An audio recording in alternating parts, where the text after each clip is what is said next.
most people that we talk to when they're thinking about a marketing plan or a launch strategy for a book or a product, it typically is grouped into one of two areas. It's either social or it's traditional. And Barbara and I feel like that's a really dated way to look at the media environment. It really doesn't apply anymore.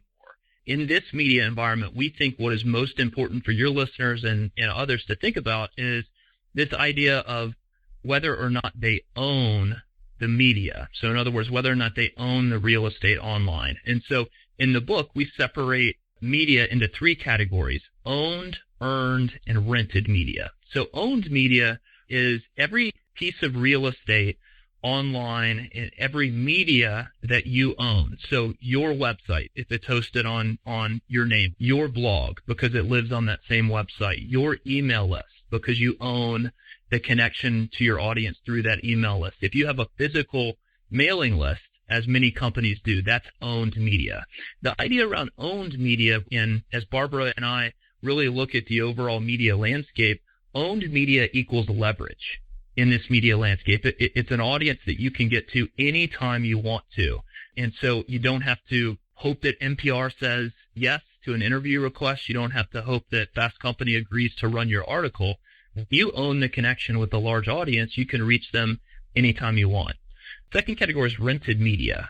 So a lot of people that we hear talk about, their audience, they say, okay, well, my Facebook page, my Twitter account, my LinkedIn profile.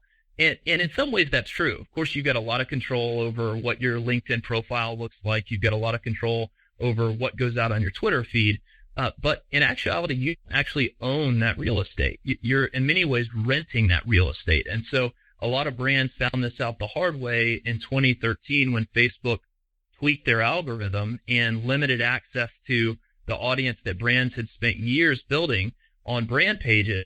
And in one fell swoop, limited access to that audience to about 10% of what brands had previously. And so what Barbara and I talk a lot about in the book is this idea that, yes, we absolutely think that individuals and brands should have a smart rented media strategy.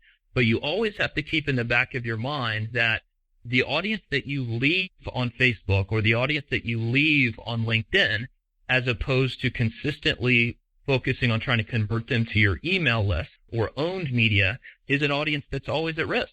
The last category for us is earned media.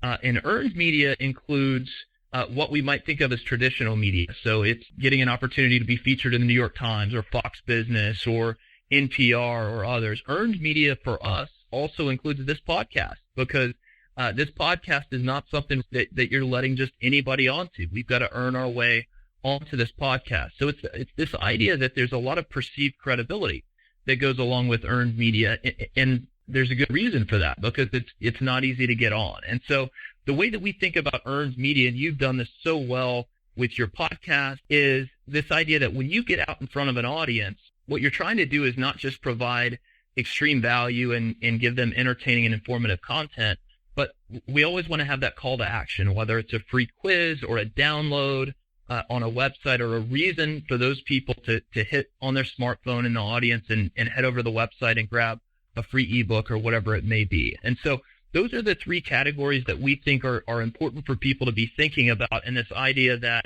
you always want to have a bit of a magnet directing people towards owned media.